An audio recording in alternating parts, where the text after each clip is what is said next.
तर आज पालखी पुण्याला प्रस्थान होणार आहे. तर आज पुण्यावरून मित्र पण येते ते पालखीच्या दर्शनाला इथे.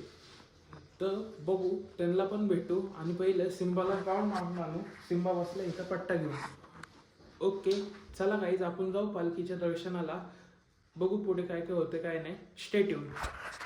आणि आज बघितलं तर ऊन पडलंय. आज माऊलींची कृपा किती वाटली की आज पुण्याला जाणं आणि त्यात ऊन पडलं.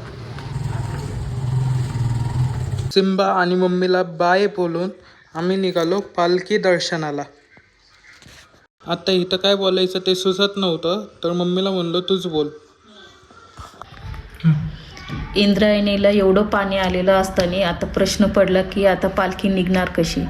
पण ज्ञानेश्वर माऊलींची कृपा, वारकऱ्यांसाठी ज्ञानेश्वर माऊलींनी मार्ग मोकळे केले आणि वारकरी आनंदात पालखी घेऊन पुण्याकडे प्रस्थान झाले.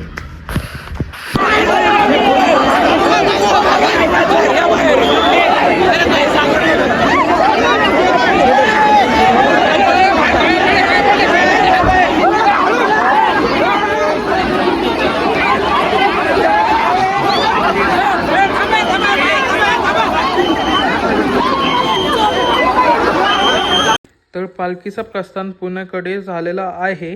तर काही दिंड्या पालखीच्या पुढे आहे, काही दिंड्या पालखी सोबत आहे आणि काही दिंड्या पालखीच्या मागं आहे.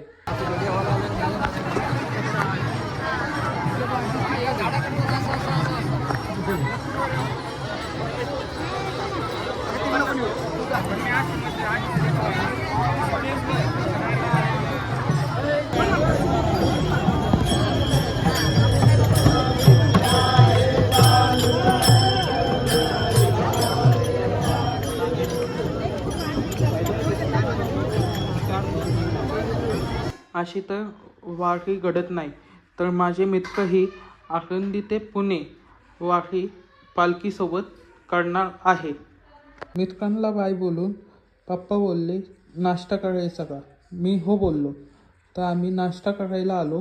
नाश्ता येते करून मम्मीसाठी पण पार्सल घेऊन आम्ही निघालो.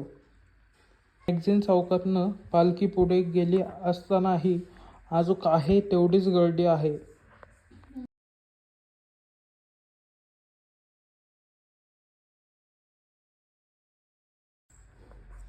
नाश्ता घेऊन आलो तर बघतो तर काय, सिम्बा गेट पैसे वाटच बघत होता आमची.